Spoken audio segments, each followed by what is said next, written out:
So now we're going to do our first impressions for The Man Who Laughed. Andy, what do you got? So my first impressions were pretty interesting.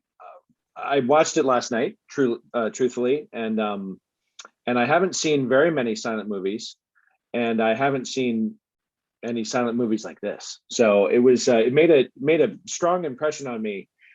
I still am absorbing it kind of. I'm not sure quite what to make of it, but I enjoyed it, and I thought this discussion would be really good. So I'm excited to chat about it and hear more of the history that Tom will probably definitely tell us about. So yeah, I knew absolutely nothing about this movie going into it.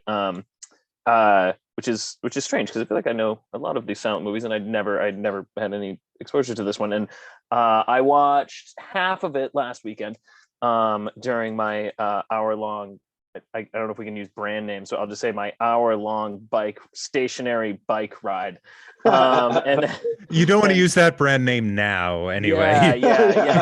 But unlike Sex in the City, I didn't die. So so I watched half of it last week, and then I watched the other half during my other hour-long bike ride this week.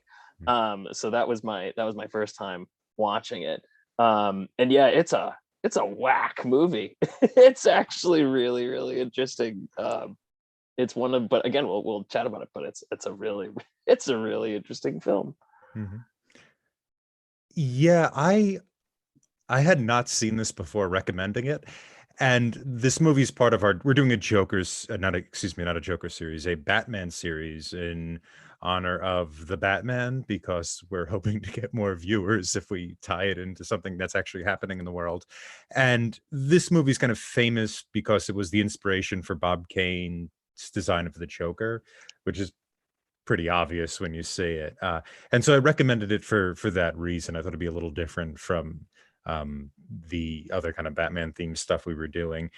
And it was my first viewing, and the first 10 minutes are terrifying. The first 10 minutes are like, I was watching that in the kitchen, and this, and I was, oh my God, I think I texted you, Pat. I'm like, this is horrifying. It's horrifying. Yeah, at first, it's pretty.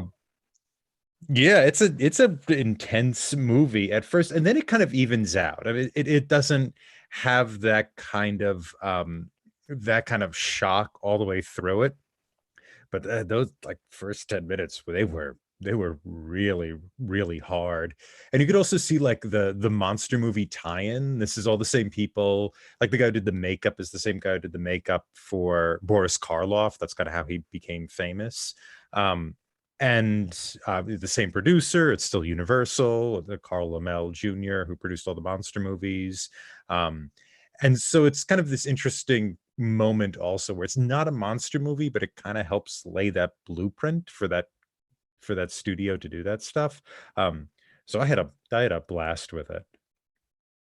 A lot happened in the first 20 minutes. I thought about everything that had happened. I looked at the time, and it was like only 20 minutes in, and I thought, well, it's gonna be a long movie.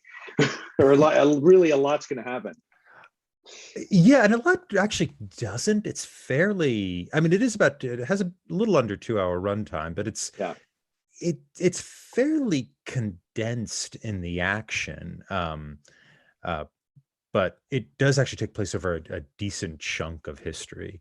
Yeah. Incorrectly, of course. And it has nudity.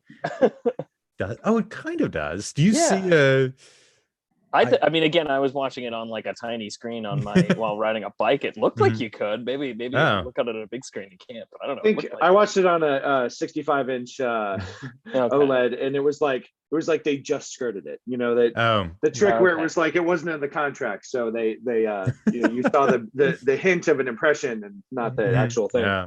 But it was especially that scene in the fair. It was like she's being groped. Like this is really happening. Yeah.